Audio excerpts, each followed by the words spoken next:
मेरी आंख खुली तो दरवाजे पर दस्तक हो रही थी। कमरे में धूप फैली हुई थी। मैंने वॉल क्लॉक पर नजर डाली। दिन के 11 बज रहे थे। मैंने उठकर दरवाजा खोला तो नासिर का मुलाजिम नूरू खड़ा था। मुझे देखते ही सलाम किया और बोला, माफ करना साईं, आपको तकलीफ दी, मगर मैंने सोचा कि आपको कोई जरूरी काम ना हो इसलिए उठा दिया। मैंने कहा, नहीं यार, ये तो तुमने अच्छा किया, मुझे वाकई कुछ जरूरी काम है।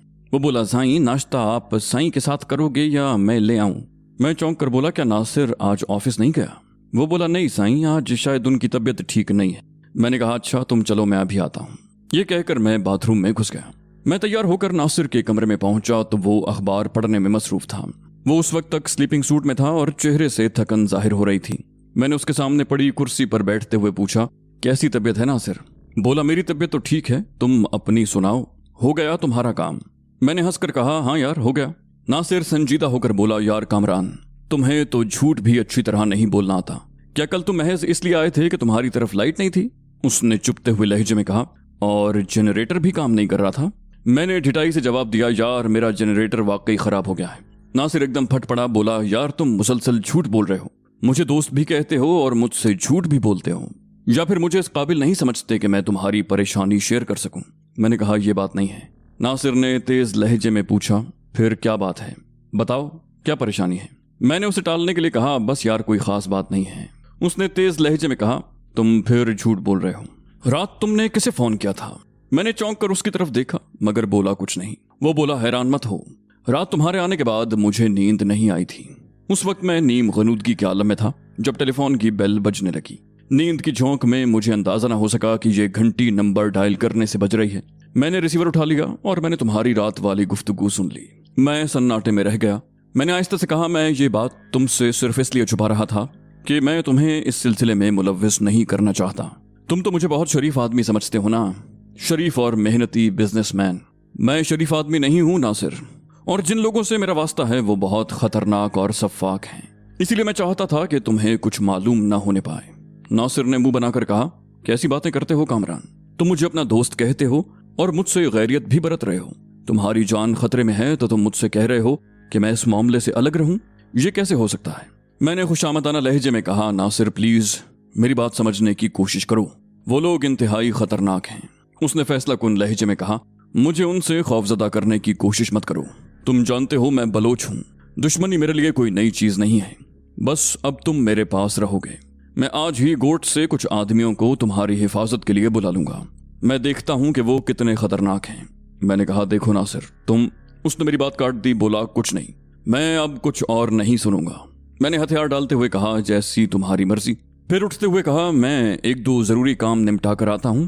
पहले मैं अपने बंगले से अपनी चेक बुक्स और दूसरी जरूरी चीजें लूंगा, फिर कुछ लोगों से मुलाकात करूंगा। नासिर ने कहा, तुम्हारा बंगले पर जाना मुनासिब नहीं है। वो लोग तुम्हारी ताक में होंगे। चेक बुक्स बैंक से दूसरी भी इशू करवाई जा सकती हैं। फिलहाल उस तरफ मत जाओ। उसकी बात माकूल थी। मैंने अपने घर जाने का इरादा मुलतवी कर दिया। अचानक मेरी नजर अखबार पर पड़ी। पहले सफ़े पर 3 कॉलम की एक खबर देखकर मैं बुरी तरह चौंक उठा। एक 5 स्टार होटल में कत्ल की हौलनाक वारदात। कातिल ने मकतूल का सर तन से जुदा कर दिया। मैंने अखबार उठाया और जल्दी जल्दी पूरी खबर पढ़ गया। खबर में होटल का नाम नहीं था, मगर मकतूल की शनाख्त हो गई थी। वो दिलावर था। मैं समझ गया कि यह काम ग्लोरिया का है। दिलावर ने उसे कत्ल करने की कोशिश की होगी। ग्लोरिया ने उसका हरबा उसी पर आजमाया होगा और उसे हलाक कर दिया होगा। मुझे अंदाजा नहीं था कि ग्लोरिया जैसी नाजुक अंदाम और खूबसूरत लड़की इतनी सफाक भी हो सकती है। मैं अब तक उसे सिंडिकेट की आम सी कारकुन समझता रहा था। मैंने खबर दोबारा तफसील से पढ़ी। दिलावर की सरबुरीदा लाश होटल की लिफ्ट से बरामद हुई थी। पुलिस तुंदही से कातिल की तलाश में थी। मुझे यकीन नहीं था कि ग्लोरिया अभी तक इसी होटल में मुकीम होगी। मुझे सोच में गुम देखकर नासिर ने पूछा, क्या हुआ कामरान, कोई खास खबर पढ़ ली? मैंने मुख्तसरन उसे ग्लोरिया के बारे में बताया। फिर उससे कहा, मैं होटल फोन करके देखता हूँ, मुमकिन है ग्लोरिया अभी वहीं हो, मगर इसका इम्कान न होने के बराबर है। मैंने डायरेक्टरी से होटल का नंबर नोट किया और नासिर ही के बेडरूम से डायल कर दिया। जवाब मिलने पर कहा, मुझे मिस ग्लोरिया से बात करनी है, रूम नंबर 419। दूसरी तरफ से होल्ड करने को कहा गया। फिर चंद लम्हों के बाद ग्लोरिया की आवाज सुनाई दी। Gloria speaking. मैंने आहिस्ता से कहा, ग्लोरिया मैं कामरान बोल रहा हूँ। वो बोली, तुम कहाँ गायब हो? मैं रात से कई बार तुम्हारे घर फोन कर चुकी हूँ, मगर तुम्हारे मुलाजिम ने हर बार यही जवाब दिया है कि कामरान साहब मौजूद नहीं। तुम खैरियत से तो हो? मैंने हंसकर कहा, अभी तक तो खैरियत से हूँ, बोली तुम इस वक्त कहाँ हो, मैं तुमसे मिलना चाहती हूँ। मैंने कहा तुम ऐसा करो जीपीओ पहुंचो, मैं 20 मिनट में पहुंच रहा हूँ। वो बोली ठीक है, मैं तुम्हारा इंतजार करूंगी। ये कहकर उसने फोन बंद कर दिया। मैंने रिसीवर रखा तो नासिर ने कहा तुम अकेले मत जाओ कामरान, मैं भी तुम्हारे साथ चलता हूँ। तुम कुछ दिन अपनी गाड़ी भी इस्तेमाल न करो। मैं नहीं चाहता था कि नासिर मेरे साथ जाए, मगर वो साथ चलने पर बज़िद था। मैंने सोचा था कि ग्लोरिया को यहीं ले आऊंगा, मगर नासिर ने उसकी मुखालिफत की। उसने कहा कि अभी हमें मालूम नहीं कि ग्लोरिया की हमदर्दियां किसके साथ हैं। मुमकिन है उस पर कातिलाना हमला किसी और ने कराया हो। ऐसी सूरत में उसकी हमदर्दियां अभी तक सिंडिकेट के साथ होंगी और वो बहुत आसानी से तुम्हें पकड़वा देगी। मेरी अक्ल खप्त होकर रह गई थी। ग्लोरिया पर एतमाद करने को दिल भी चाह रहा था और उसकी तरफ से शुकुक व शुबहात में भी मुब्तला था। मैंने खदशा जाहिर किया, कहा अगर उसकी हमदर्दियां सिंडिकेट के साथ हुई तो इस वक्त भी वो तनहा नहीं होगी। नासिर ने कुछ सोचते हुए कहा तुम मुझे उसका हुलिया बताओ, तुम गाड़ी में बैठे रहना, मैं जाकर उसे बुला लाऊंगा। अगर तुम खतरा महसूस करो तो फौरन वहां से निकल जाना, मैं टैक्सी से घर आ जाऊंगा। उसकी तजवीज माकूल थी। फिर हम 5 मिनट के अंदर घर से निकल गए। नासिर ने अपनी होंडा सिविक निकाल ली। मैंने उसे ग्लोरिया का हुलिया बता दिया था। वो सुनहरे बालों वाली सर्वकद हसीना थी, उसे पहचानना कोई मुश्किल नहीं था। यूं भी जीपीओ में गैर मुल्की खाल खाल ही नजर आते थे। ड्राइविंग सीट पर नासिर ही था और इतने तूफानी अंदाज में गाड़ी चला रहा था कि हम 15 मिनट से भी कम वक्त में जीपीओ पहुंच गए। जीपीओ के सामने पार्किंग नहीं थी, इसलिए मैं स्टीयरिंग पर बैठ गया और गाड़ी ऐसे जाविये से खड़ी कर दी कि जीपीओ का मेन गेट नजरों के सामने रहे और किसी भी खतरे की सूरत में फौरी तौर पर वहां से निकला जा सके। नासिर उतरकर इमारत में दाखिल हो गया। मैंने मोहतात अंदाज में इर्द गिर्द का जायजा लिया। वहां कोई सूरत मुश्तबा दिखाई नहीं दे रही थी। यूं भी वहां गाड़ियां ज्यादा और राहगीर बराए नाम थे। मैं हर आने जाने वाली गाड़ी पर नजर रखे हुए था। बमुश्किल 10 मिनट गुजरे थे कि मुझे ग्लोरिया दिखाई दी। उसने पिंक स्कर्ट, टाइट जीन्स और उसी रंग का ब्लाउज पहन रखा था। कोई उसे देखकर यह तसव्वुर भी नहीं कर सकता था कि वो इतनी खतरनाक और सफाक लड़की है और किसी इंसान को इस वहशियाना तरीके से कत्ल कर सकती है कि उसका सर तन से जुदा कर दे। ग्लोरिया के पीछे नासिर भी था और वो दोनों तेजी से गाड़ी की तरफ बढ़ रहे थे। अचानक घड़ियाल ने 6 बजने का ऐलान किया तो मैं चौंक उठा। एहसान बहुत गौर से मेरी बातें सुन रहा था। बोलते हुए मुझे कई घंटे गुजर गए थे। मैंने जमाई लेकर कहा आप भी मेरी खराफात सुनकर बेजार हो गए होंगे। एहसान ने पहली दफा मुझे असली नाम से मुखातिब किया। बोला नहीं कामरान साहब, आपकी दास्तान तो बहुत दिलचस्प है। मेरा तो उठने को दिल नहीं चाह रहा है, मगर मैं आप पर ज्यादती भी नहीं कर सकता। आप मुझे बहुत थके हुए लग रहे हैं, इसलिए कुछ देर आप आराम कर लें। बकिया वाकयात फिर सुनूंगा। फिर वो उठ गया। बोला आप बेफिक्र होकर सो जाएं, जहां किसी किस्म का खतरा नहीं है। मेरे असाब यूं भी कई रातों से कशीदा थे। नींद अभी पूरी नहीं हुई थी और आराम की शदीद तलब हो रही थी। मैंने उसका शुक्रिया अदा किया और लंबी तान कर सो गया। मेरे चारों तरफ सर ही सर थे। उनमें चोटियों वाले पंडित भी थे और इंतहा पसंद हिंदू तंजीमों के गुंडे भी। भारतीय पुलिस भी दिखाई दे रही थी। मैंने मुतवहश अंदाज में इंसानों के इस जंगल को देखा और दिल ही दिल में अज़्म कर लिया कि मैं अकेला नहीं मरूंगा, बल्कि 100-150 खबीसों को जहन्नम रसीद करके मरूंगा। मैं एक मकान की तीसरी मंजिल पर चढ़ा हुआ था। हमलावरों ने अभी तक मुझे नहीं देखा था, मगर उन्हें इल्म था कि मैं इस मकान में छुपा हुआ हूँ। वो सब जयकारे लगा रहे थे और चीख चीख कर पुकार रहे थे, इस मलिच को बाहर निकालो वरना हम मकान को आग लगा देंगे। मजमा बेकाबू हुआ जा रहा था। मेरे पास 10 गन थी, बेशुमार राउंड्स थे, मगर इस बिखरे हुए हुजूम में लाखों आदमी थे।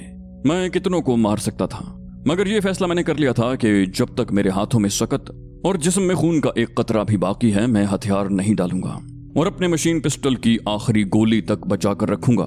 जीते जी इनके हाथ नहीं आऊंगा। मैंने स्टेन गन सीधी की ही थी कि मेरे अंदर से आवाज उभरी, क्या हिमाकत कर रहा है कामरान?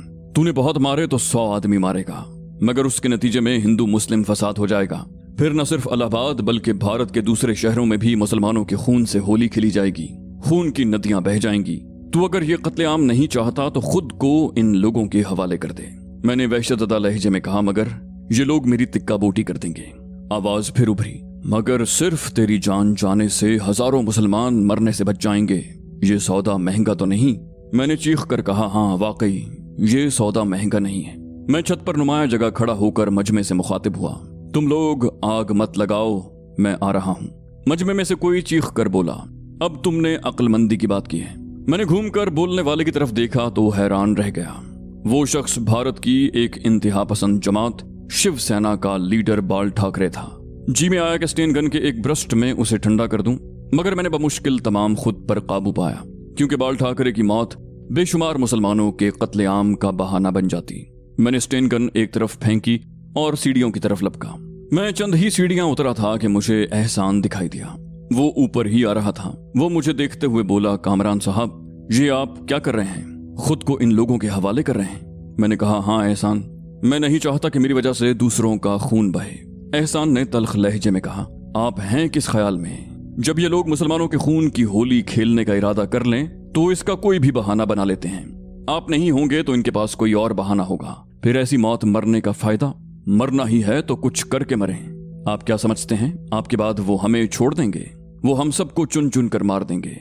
इस मकान में जितने मुसलमान हैं सब मारे जाएंगे। उनका जुर्म यह है कि उन्होंने आपको पनाह दी। मेगाफोन पर किसी ने अंग्रेजी में कहा, इस पाकिस्तानी जासूस को कानून के हवाले करो। मैं तल्ख लहजे में बोला, पाकिस्तानी जासूस? मैं तो वो तीरा बख्त हूँ जो पाकिस्तान में रॉ का एजेंट समझा जाता हूँ, और यहाँ मुझे पाकिस्तानी जासूस करार दिया जा रहा है। दोनों हुकूमतें मेरे सर की तलबगार हैं, और इन दो हुकूमतों पर क्या मुनहसिर है? दुनिया का कोई मुल्क मुझे कबूल करने को तैयार नहीं। बाहर से वहशियाना जयकारे गूंज रहे थे, जय बजरंग बली, हर हर महादेव। कोई चीखती हुई आवाज में बोला, देखो, अगर 5 मिनट के अंदर अंदर इस मलिच को हमारे हवाले न किया गया तो इस मकान को ढा दिया जाएगा। मैंने सोचा, जब इन्होंने मुसलमानों के कत्ल का फैसला कर ही लिया है तो फिर मैं भी रियायत क्यों करूं? ये सोचकर मैं दौड़ता हुआ ऊपर चला गया। ऊपर एहसान के 2 साथी भी मौजूद थे। उन दोनों के पास 7mm की दूर मार राइफल्स थीं। मैंने एक राइफल उनसे ले ली और बाल ठाकरे को तलाश करने लगा। जल्द ही वो मुझे नजर आ गया। उसका निशाना लेने के लिए मुझे खुली जगह में जाना पड़ा। मैंने उसकी खोपड़ी का निशाना लिया और राइफल का ट्रिगर दबा दिया। जोरदार धमाका हुआ और बाल ठाकरे उलट कर पीछे गिरा। मैंने उछल कर नारा लगाया, वो मारा। उसी वक्त मैंने एक पुलिस वाले को राइफल सीधी करते हुए देखा। मैंने बचने की कोशिश की मगर देर हो चुकी थी। सनसनाती हुई गोली मेरे जिस्म में पैवस्त हो गई। रोकने के बावजूद मेरे हलक से अजियत भरी चीख निकली। मैं औंधे मुंह गिर पड़ा। एहसान झपट कर मेरी तरफ लपका, कामरान साहब। उसने मुझे शानों से पकड़ कर उठाने की कोशिश की। उठिए कामरान साहब। मैंने बमुश्किल तमाम आंखें खोलकर एहसान को देखा, फिर इर्द गिर्द नजर दौड़ाई और झपट कर उठ बैठा। एहसान बोला, कामरान साहब क्या हुआ? आप बेड से कैसे गिर गए? लगता है कोई भयानक ख्वाब देखा है आपने। मैंने कहा, हाँ, बहुत ही भयानक ख्वाब था। मैंने बेड की पुश्त से तौलिया उठाकर चेहरे पर बहने वाला पसीना पोंछा। शदीद सर्दी के बावजूद मेरा जिस्म पसीने में तर था। हलक में कांटे से पड़ रहे थे। मैंने एहसान से कहा, जहमत ना हो तो मुझे थोड़ा सा पानी दीजिए। उसने जग में से पानी निकाल कर ग्लास मेरी तरफ बढ़ाया और बोला, आप तो यूं सो रहे थे जैसे घोड़ों का पूरा फार्म बेच दिया हो। आप मालूम है इस वक्त क्या बजा है? मैंने एक सांस में पानी का पूरा ग्लास पिया और इस्तफसार तलब नजरों से उसे देखा। वो बोला, इस वक्त 8 बज रहे हैं, सुबह के नहीं, रात के। मैंने चौंक कर उसे देखा। गोया मैं पूरे 14 घंटे तक सोता रहा था।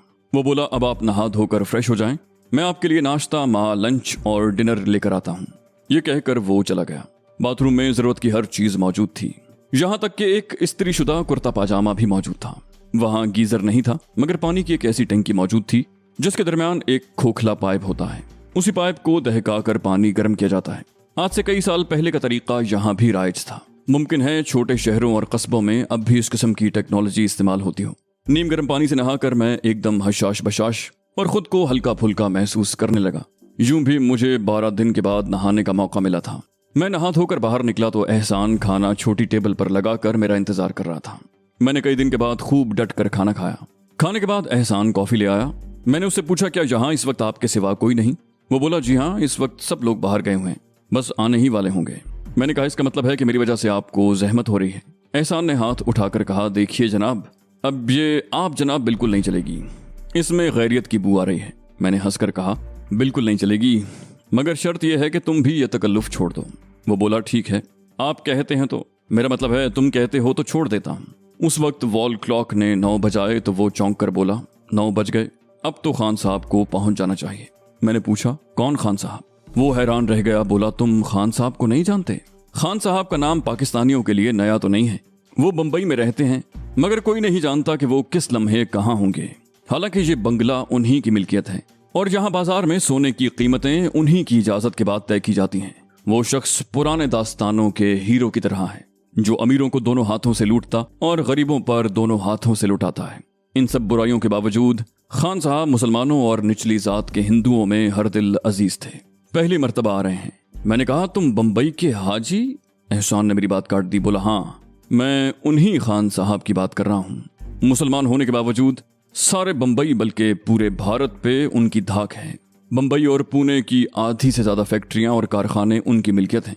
भारत के हर शहर में उनकी जायदाद और भारतीय मुसलमानों को उनकी वजह से बहुत तकवीत है। वो नीच जात के हिंदुओं का भी बहुत ख्याल रखते हैं और ये जो तंजीम है जो मुसलमानों और शूद्रों की रक्षा के लिए बनाई गई है, इसकी सरपरस्ती भी खान साहब ही करते हैं। मैंने खान साहब का नाम सुन रखा था। उनके मुताल्लिक मशहूर था कि वो बैनुल अक़वामी स्मगलर हैं और रोजाना करोड़ों का माल इधर से उधर करते हैं। बाहर अचानक गाड़ियां रुकने की आवाजें आईं तो मैं चौंक उठा और तकिए के नीचे हाथ डालकर मैंने बेख्तियार मशीन पिस्टल निकाल लिया। मेरी इस इज़्तिरारी हरकत पर एहसान हंसने लगा, बोला, परेशान होने की जरूरत नहीं है, शायद खान साहब आ गए हैं। मैंने मशीन पिस्टल दोबारा तकिए के नीचे रख दिया और उठ खड़ा हुआ। एहसान लपक कर पहले ही बाहर निकल चुका था। पहले मैंने कमरे से बाहर निकलना चाहा, मगर फिर कुछ सोच कर कमरे में रुक गया। मैंने सोचा कि एहसान अगर खान साहब से मेरी मुलाकात कराना चाहे तो खुद ही बुलवा लेगा। एहसान की वापसी 20 मिनट के बाद हुई। मैं इस दौरान इंतजार करता रहा। एहसान ने कमरे में दाखिल होते ही कहा, चलो, तुम्हें खान साहब बुला रहे हैं। मैंने कहा, मुझे जानते हैं वो? एहसान हंसकर बोला, जाहिर है वो तुम्हें जानते हैं तो तुम यहाँ नजर आ रहे हो ना। परसों खान साहब से मेरा राब्ता हुआ था तो मैंने तुम्हारा जिक्र किया था। तुम्हारा नाम सुनते ही वो बोले कि वो बहुत काम का आदमी है। मैं जानता हूं कि भारत और पाकिस्तान दोनों उसके सर के तलबगार हैं। तुम फौरन उसे वहां से निकाल कर महफूज जगह पहुंचा दो। फिर वो सांस लेने को रुका और कुछ तवक्कुफ के बाद बोला, उनका आज पहुंचना गैर मुतवक्के है। उन्होंने गाड़ी से उतरते ही पहला सवाल ये किया था कि वो पाकिस्तानी नौजवान तो ठीक है। एहसान ये कहते ही उठ खड़ा हुआ, बोला, चलो आओ मेरे साथ। मैंने वॉस्कट पहनी और उसके साथ चल दिया।